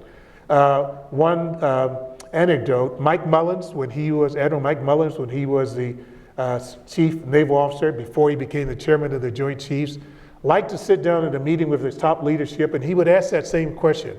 What are you doing to support diversity in your organization? And then he would stop and ask his leaders, Now look around this room, what do you see? Most of them looked around the table and they saw everybody look just like each other. They're all white males. And I said, I'm not talking about you. Look around the back table. Those are your aides and assistants. These are the people you specifically handpicked because you think they have potential to be the best and the brightest in the future Navy. Look around. They all look just like you. And if you aren't taking advantage of choosing the future leaders by going to diversity in that area, minorities and women, you've already made a fatal mistake for the future of the United States Navy. So those are the kind of things we touched on in our report. That's a strong message. Thank you. Cynthia, speaking of the tone from the top, I understand that your CEO, Brian Moynihan, actually leads the company's Global Diversity and Inclusion Council, which is a huge statement. Tell us a little bit more about this senior leadership engagement and how it's made a difference, or whether it's made a difference in terms of diversity at Bank of America. Yeah, it absolutely makes a difference, and I agree with everything you just said, so thank you for having me. But yes, our CEO, Brian Moynihan, leads our Global Diversity and Inclusion Council. He has since he's been CEO. He was on the council before and did not step down. He does not miss a meeting. So you're talking about tone from the top, and we meet quarterly as an organization. It includes several of the most senior leaders of our organization, representing all of our lines of businesses as well as our regions. And they work with me as the Chief Diversity and Inclusion Officer of the company to set our priorities around diversity and inclusion as a company, but more importantly, to drive those priorities and accountabilities within the regions and the businesses that we serve. Brian, when I talk, you use great examples, and I want to just kind of give you some specifics around that of what he does. So whenever he has a senior leader meeting, which he brings together his most senior leaders of the company, D&I is going to be a part of that dialogue and conversation. Whenever he has a global town hall, which he does around every earnings, D&I is going to be a part of that conversation. So he embeds it in all that he does. It's not this one-off separate initiative, separate plan. It's a part of our strategy to drive responsible growth as an organization. And as a part of that, every time he talks about our strategy, he talks about how critical it is for us to mirror the clients and communities that we serve, which is one of our goals, as well as to have an environment where everyone at the company feels like they matter, which is a culture of inclusion. Because you can have representation, but if you don't have the culture or the environment to allow that representation to flourish in your organization, you can have numbers, which I still think is an important component of diversity and inclusion, but it doesn't mean you're going to reach the true outcomes that reports like McKinsey and all of those others provide. The other thing that he does as a CEO, to your point, is drives accountability. So every leader, when they sit down to go through their business reviews, diversity is a component of that. It's not a separate discussion. So there's a component in their review around what are you doing to drive progress? And that progress is just not based on these qualitative measures. We actually quantify the progress that we want. So when we say mirror the clients and communities that we serve, right now we're over 50% women as a company. We have actually, our independent board for women is 30%. 3 of our board members are racially, ethnically diverse. When you think about women at the leadership team, 5 of Brian's direct reports are women, over 40%. If you think about management at our company, over 40% of our managers are women.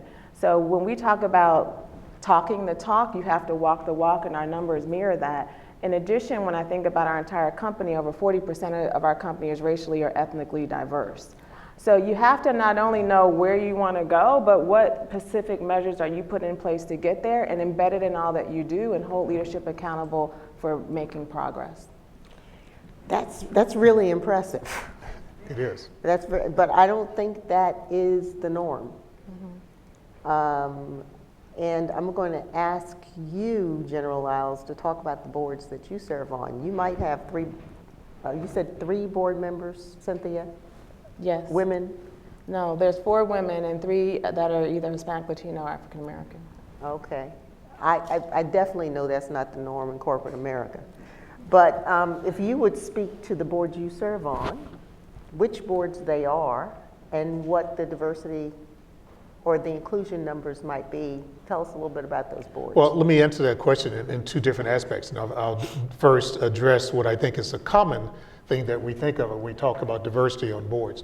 I serve on the board of corporate boards of General Dynamics Corporation, KBR, Kellogg Brown & Root, oil and gas company, who used to be part of Halliburton, And I did serve on until last year the board of Precision Cast Parts, a large manufacturing company in Portland, Oregon.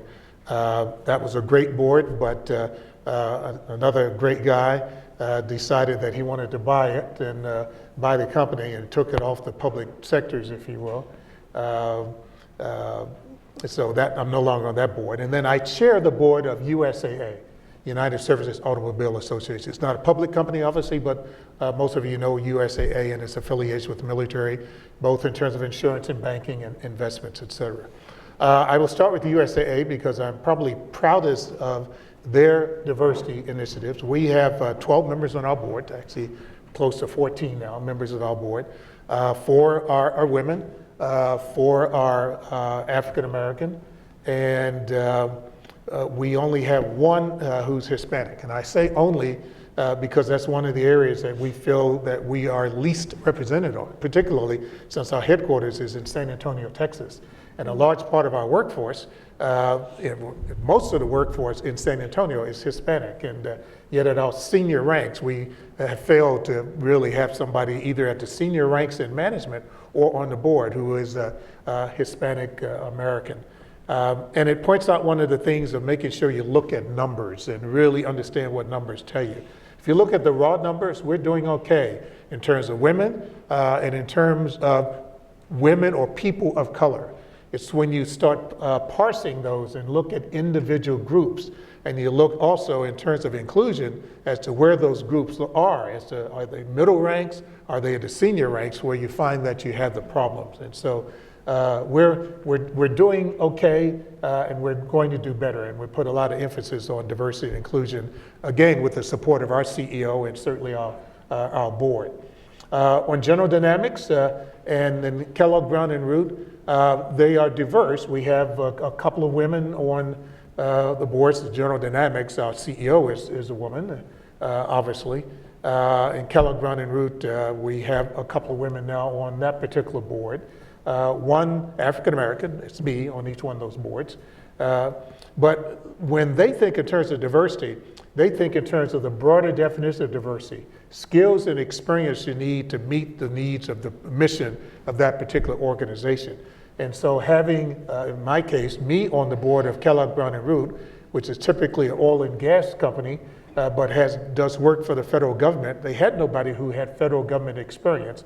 And so I bring that diverse perspective to the board. I just brought on, or had them bring on, a retired Air Force female 3-star who is now going to add to that sort of government perspective of bringing onto the board and adds another female to that board.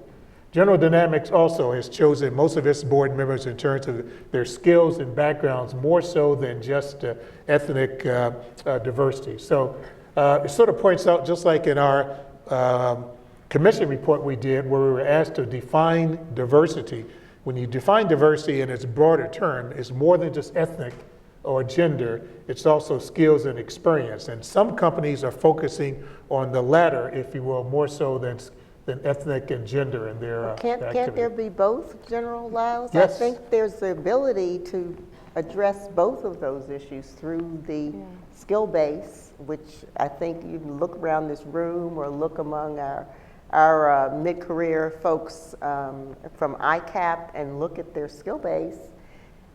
I believe that we can find qualified candidates for boards who bring all of the skills, requisite skills, and are diverse. Yes, and Lori, I agree with you wholeheartedly. I was going to use that as a segue into an anecdote that took place last year. I had the USAA board, and we went out to Silicon Valley. Spent a couple of days out there visiting high-tech companies, startup companies, entrepreneurial companies. We spent a whole day at Facebook. And obviously, I think most of us know that some of those companies out there aren't doing very well in terms of diversity. So I asked a question of their head of HR, at least the guy who was representing the head of HR, why aren't you doing well in terms of minorities and women, but particularly minorities, in bringing them into your workforce out there? And I would tell you, I was shocked with his answer. His answer was, well, we can't seem to find people who are qualified.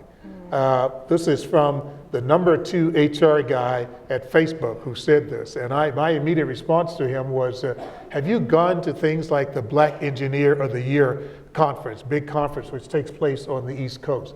Have you gone to the Women in Engineering or Hispanics in Engineering conferences which take place at different parts of the country? I participate in those events, and I will tell you, just like you're saying, there is tremendous, tremendous talent. All you have to do is look for it. And so I think that's part of the problem that needs to be addressed. Some of the organizations or companies aren't looking, either out of ignorance, and I mean that not in a pejorative sense, they're just not aware of it, or some conscious way they have failed to understand that there are tremendous pockets of talent that get overlooked when you're looking for people to fill these kind of key positions. And to your point on that, I mean, we recruited over 200 different institutions. Our incoming class coming out of campus last year was 50% diverse. So, and we also partner with various organizations. We're here at the Executive Leadership Conference, which is happening this week. We have over 40 leaders participating in the Emerging Leader Program. I was just at the Out and Equal Conference, which we are a visionary sponsor. We had another 40 individuals there participating over 3 days, where we actually won the Audi Award for Corporate Excellence. So it requires a priority and a commitment that this matters. And I absolutely agree with you. Talent exists. You have to actually have a very strategic approach around what you're going to do to attract a very diverse pool for you, therefore, to consider for positions in your organization. Both of you are participating today and tomorrow, I believe, in the Executive Leadership Council. I don't know how many people know what that is. Mm-hmm. Would you explain what the ELC is, what it does, who are members, why it's important? Absolutely. I mean, I think to your point, if you think about the conversation earlier around networks, it's sort of a continuation of a very, very senior group in that light. So ELC is a group of roughly, I would say probably 600 plus senior leaders that are African American across corporations, some of the most senior, many of which are CEOs, others are probably no more than 2 deep from the CEO. And the objectives of ELC is to continue to advance and promote the African Americans in corporate leadership organizations, particularly at the senior level. And so they provide several forums that are amazing. They have a forum on women, multiple forums on emerging leaders, but it gives you an opportunity as an organization not only to participate as a member, which I'm also an ELC member, but to bring your employees to forums that invest in their development through programming and leadership development opportunities. Exactly. And to become a member, you have to be what? At least 2 deep from the CEO, I believe, is the current requirement. Yeah, be a member of the C-suite in a corporation. And how have you found, Cynthia, in terms of Bank of America, that the C-suite, you talked about the board, you've talked about requirements of employees. What does your C-suite look like? Yeah, and how have you all contributed to ensuring that it looks the way it should? So our goal is to mirror the clients and communities that we serve at all levels of leadership. As I mentioned, it varies depending on which group that you focus on. So not only do we look at women, which I mentioned our numbers, those numbers are amazing across the company, even at the top, if you look at even our CEO's direct reports. We also look at race, ethnicity, and our management numbers do sort of mirror the clients and communities we serve, or when you look at all employees. But when you get up to senior leadership, we clearly have areas of opportunity. We also look at LGBT, veterans, and disability, and we look at our numbers in those respective cases or areas as well, and have targeted initiatives, whether it's an ally program for LGBT. We have actually, I think we're now up to roughly 23,000 allies that are visible out on our system that we've built internally. If you go to the website, you can type in Bank of America Ally Program, and there's a couple of videos around what we're trying to do there. We've committed to hiring 20,000 veterans. We've been hiring roughly 10,000. We've been hiring about 2,000 a year over the last couple of years, et cetera. But specifically, what we've been doing is focusing on emerging leaders for areas where we don't see the same representation at the top of what are we doing to pull people up. So I'll give you a great example. We have a diverse leader sponsorship program. We've been doing that program for about 6 years. There are 200 people that participate. It's a 10-month program. It comes with sponsorship. So we thrive off of the Center for Talent and Innovation's book called Forget a Mentor, Get a Sponsor. We really do think that sponsorship matters much more than mentoring. It's someone who's advocating for you at the top, who has a seat at the table, who can open doors. individuals who have gone through that program relative to similar performance of those that don't are 2 times more likely to get promoted. We have a similar program for women, and they go through a same series of about a 10-month program, 7 times more likely to get promoted than other high-performing women that are not going through it. In addition, we started this past year a multicultural women's program, because when you look at the intersectionality of race and gender, we also noticed some dynamics specifically around women of color, and specifically Hispanic, Latino, and African American women. And it also includes Asians, but we now have about 125 people going through that program. And so they're all geared at providing avenues of sponsorship and development to help change, if you will, the path of progression up to the top. So I think it's important to know your numbers, but also to have pathways to sponsorship and into leadership that are proven, that you are measuring, that actually shows that they matter. Because we have a lot of mentoring programs, and I'm not suggesting that mentoring isn't helpful, but sponsorship has been proven to be helpful. And if you don't have the right advocacy at the top, you could perform all day. I say performance is table stakes. Let me just interrupt you for a second and explain the difference between a mentor and a sponsor. I look as a mentor more as a coach. It's someone that you go to for advice. A sponsor is someone who has the ability through positions of power and influence to drive change, to open doors, to help provide opportunities, and to give access. To me, it's an advocate. The word, when I think of advocacy, it implies that you're doing something that creates a different outcome. So we're trying to focus on sponsorship. And again, we do a lot of research. I'm very data-based. I have an engineering and a computer science background, and although I'm in HR, but it's really been helpful because it helps to quantify this situation, because a lot of people have great perspectives on it, but I think it's important to be grounded in facts.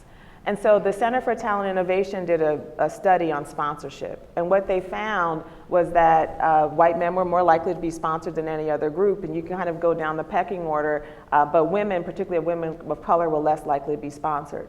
What they also found was when they looked at the performance of those groups, their lack of ability to get to the top was not due to aspiration, strong performance, desires for positions of power and influence. It was due to lack of sponsorship.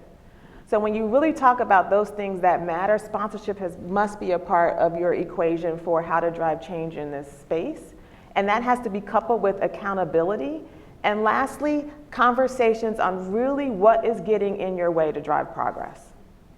Because we don't always have uncomfortable conversations around what truly is not allowing us to move forward in this space of diversity and inclusion. Talk about that for a minute. You all have this program on courageous conversations that you establish a dialogue at work. That's right. On sensitive political issues that aren't talked about in the office, things like the law restricting transgender bathrooms in North Carolina, race conversations following the shootings of black men by police. How does your company fit this into the efforts to create a more inclusive workplace, and what difference has it made? It's made an incredible difference, and this is another effort when we talk about being driven from the top. So we instituted Courageous Conversations probably late 2015, but it really has taken a life of its own over the last year. As you can imagine, there's a lot going on in the world. And we started out really small, and I remember having coffee with a female. She was also LGBT, and we were talking about the shootings in Orlando. And as you know, around that same time frame, we had 2 black lives that were taken. And then soon after that, we had the shootings of the police officers in Dallas. And in that conversation, one of the things she was mentioning, we were talking about was, are you having these conversations at work? How is it impacting you? There's a study from Harvard that actually shows that having conversation at work can help with productivity. And many times I think people steer away from these courageous dialogues. So we actually had a forum in New York soon after all of that. It was in our auditorium. We had about 200 people that came. We did a live to desktop, which means you can watch it from wherever you were in the company. We had about 7,000 people join in that call, and we talked about what was going on in the world. I had a very diverse panel around how did you experience it, why is it important to have this conversation at work, et cetera. We took that replay and we posted it on our internal website. We had 20,000 hits. And the number one thing we heard was, we are so proud that the company has opened up this dialogue. Since then, we have created a toolkit on Courageous Conversations. We've had over 60,000 people join across our company in this Courageous Conversations dialogue. And they're on topics like religious inclusion. They're on topics like race. We did one post the election on social justice and equality issues, and we invited Wade Henderson and Mike Morial and Cornell Brooks, and they were there on stage and had that dialogue. We've had conversation on LGBT issues. We had conversations, as you mentioned, on LGBT issues.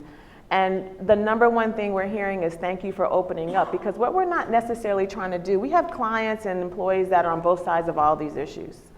But we believe that having a more open dialogue that creates more empathy and understanding around difference is healthy for our culture of inclusion at our company, and that's why we've been doing it. That's great. That's great. I'm going to take some of your questions now. You both have spoken about recruiting efforts, but would you touch on retention? What efforts outside of mentoring will will allow for non-majorities to feel included, and to stay happily in their positions? What do you think? Well, in some respects, some of the same things that Cynthia talked about are sort of the gems, if you will, that we use to help our recruiting and retention efforts. Making sure that the workforce, particularly minority workforce, women and minority workforce, veteran workforce also, understand that people care for them, that the leadership cares for them, that we have sponsorship programs, that we have career development programs, and that we're watching and measuring and monitoring to make sure that they are making progress. Just one or two successes in those areas really makes a huge difference to getting people to recognize that this is just not something people are saying as pablum, that it really is part of the culture of the organization, and that this is an organization that they should want to be a part of. For USAA, we have an added benefit in that our mission itself is to serve people, serve the military members. It's not just a bottom line dollar, if you will. So that sort of benefits us in a great deal from that standpoint. But along the same sort of lines of how you bring people in and take care of them and develop them are the ways that you ensure that you can retain them. And we use that very well at USAA. That's great. I'm going to go through a couple of them, so I won't have each of you speak on each one. There is a question about diversity accomplishments regarding persons with disabilities, and there was a specific reference to efforts to include people on the autism spectrum, and the thought that they may be a good fit for quantitative analysis positions. Does anyone have experience with that issue? We do at USAA. We don't have an affinity group, if you will, of those who fall into that disability category, if you will. But the ones that I can think of, and there's several of them, all have both mentors and sponsors helping them along. And literally every time I go down, as the chairman of the board, I live here in Northern Virginia, but I go down to San Antonio 2 or 3 times a month. Thank God for executive jets to get me down there. But so I spend a lot of time down there, but every time I go, I don't fail to have an opportunity to sit and meet with individuals, including those who fall into that sort of spectrum. And what I found, one particular individual is sort of mentoring me. He's mentoring me about what his life and work style and challenges are, which helps me be a better board member and a better leader of the team to ensure they're doing all the right kind of things to support not just him, but others who we might bring into the workforce. And I will tell you, the first time I had that experience with this young man, it brought me to tears when I realized that I thought I was playing a role model to him. He was a role model to me, and it was just a fascinating event. So we get a chance to see and interact every time I go down there. That's great. Aside from recruiting staff to represent diverse groups, what day-to-day practices are successful in your companies for ensuring that these groups are valued, respected, and treated fairly at the organizational level as well as at the working level? I think it's important to, again, know what you're measuring. So we have a satisfaction survey, but in that we have an inclusion index. And so we measure that year over year. And then that includes questions like, do I feel like I'm treated fairly? Do I have an environment where I feel free to speak my mind regardless of difference? And all different types of questions that really get at to a culture of inclusion, and we are able to cut that based on all different types of demographics. And it's actually the highest it's ever been as our company, and we do very well comparison to the industry. So we feel really proud of that. But to me, the main way around ensuring that individuals understand sort of their value is to ask them. And then based on your feedback, to put policies and practices in place to address it, to create even a stronger culture of inclusion. Many times I just don't think we are measuring things in the right way, and therefore we create programs that might have interesting outcomes, but not the outcomes that are really making a difference in the diversity and inclusion space. To add to that, one of the things I try to make sure of, and I actually watch it very, very closely, USAA has received lots and lots of kudos, and different magazines, different surveys have addressed us as being best diverse organization here, best bank diversity programs, and notwithstanding Bank of America, et cetera, et cetera. And yet I always tell our leadership and tell the workforce, don't drink your bathwater. Don't take that as being the right answer, because you have to look at how the questions are asked. You have to look to whom the questions are asked as to whether or not it really is telling you something, because there may be some things that are amiss, and usually they are. So I try to make sure that we don't take those all those victories, if you will, for granted, that we are good in the area of diversity and inclusion, and in some other areas too. So you really need to look closely at the numbers to ensure you really understand what you have. I think the other thing too is dissect your numbers. I think historically, you mentioned people of color, that's sort of an industry term, but we break that down, right? Because the issues for certain groups are very different. If I look at our main ways of measuring progress or looking at avenues to drive change, there's really three things. If you're talking about representation, it's how you hire, it's who you promote, and who you retain.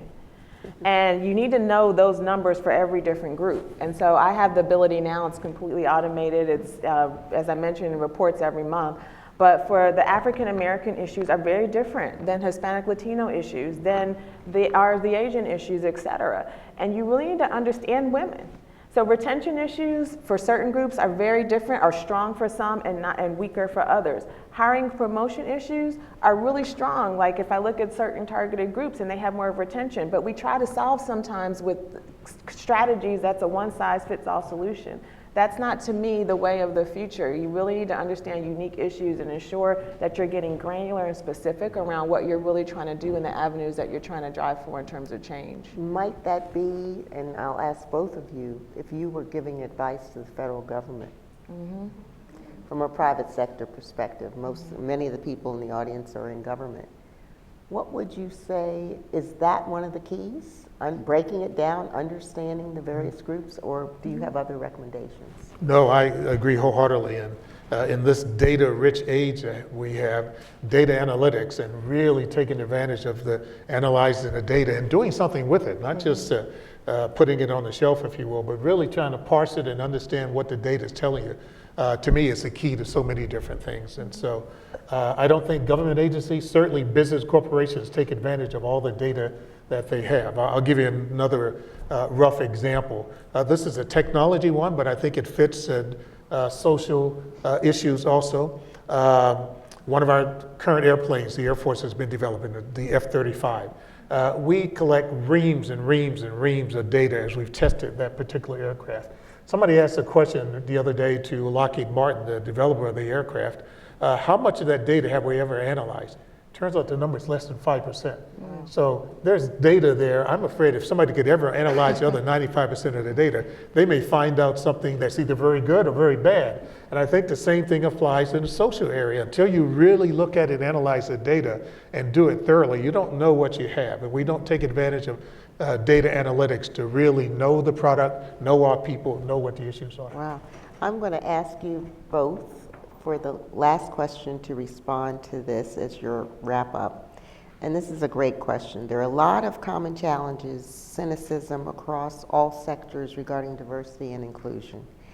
How can the public and private sectors collaborate more closely to channel that negativity into something that is positive for the greater good? I mean, I'll start. We have various different summits at our company. One of them is a Black Hispanic Summit. It's our most senior leaders that come together every year. And Brian Stevenson came and spoke last year. And one of the things, and that's because not only do we have a responsibility internally, but to your point, we have a responsibility externally. So this year we also had Stanley Nelson come, who has a film around HBCUs that's Tell Them We Are Rising. And we also had the president of Howard, and we had a conversation just around sort of our role in terms of our Black youth and education as another example. But one of the things Brian said was become proximate. So we're trying to look at ourselves internally around, not just around our role internally as a company, but what is our role as a company in the environments and communities that we serve to continue to advance this issue. My personal belief is corporate America is farther than where we are in a society. And I think that's because we come together and we have very diverse groups that work together every day. And we've been tackling, I think, some of these issues in a very courageous way. But when I still look at our world and where we live, and to the extent many times it's still very segregated, if we want to be very honest at where we choose and how we socialize outside of corporate America, I think we have a lot of work to do.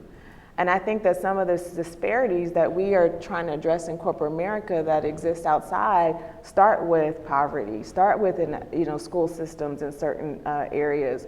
And I think that we have to think about our children as they come up and how do we break this cycle and where do we invest our funds to start changing the dynamics and some of the inequities that we've seen around diversity for years. And so we're doing a lot of, I think, this in corporate America, addressing issues. I'd like to see more of the same type of courageous dialogue, understanding, and progress outside of the four walls of companies. Good, good. And I related to that. I'm a big believer that we can learn so much from each other in different organizations, and we don't take advantage of leveraging the best practices and good ideas from one company or organization to another. I will tell you, sitting up here this morning, I've taken a lot of mental notes for my chief diversity officer at USAA, and I'm going to make sure that she gets in touch with Cynthia because there are things that we think we're doing good, but in some respects they pale to the things that you've already done at Bank of America. So if you don't mind another bank borrowing ideas from you. I don't mind at all. We collaborate all the time. And so I think one of the things that can be done in the different organizations is really talk to each other more, communicate with each other more, leverage each other's good practices and ideas. You don't have to steal them, and I wouldn't call it stealing at all. It's really raising borrowing. Or borrowing, or you're raising the tide for everybody. So I think we don't do enough of that, and so that's to me one of the areas that we need to really put a lot of emphasis on to really help everybody in the entire society. And if I could give one little challenge, if you will, that worries me, it is another anecdote. When I was doing the commission, the Military Leadership Diversity Commission, near the end of our report, I was asked by the senior leadership of the Air Force, the Chief of Staff of the Air Force and Secretary of the Air Force, to come talk to them, their leaders, their 3 stars and 4 stars, about what the report was going to say and what kind of conclusions and recommendations.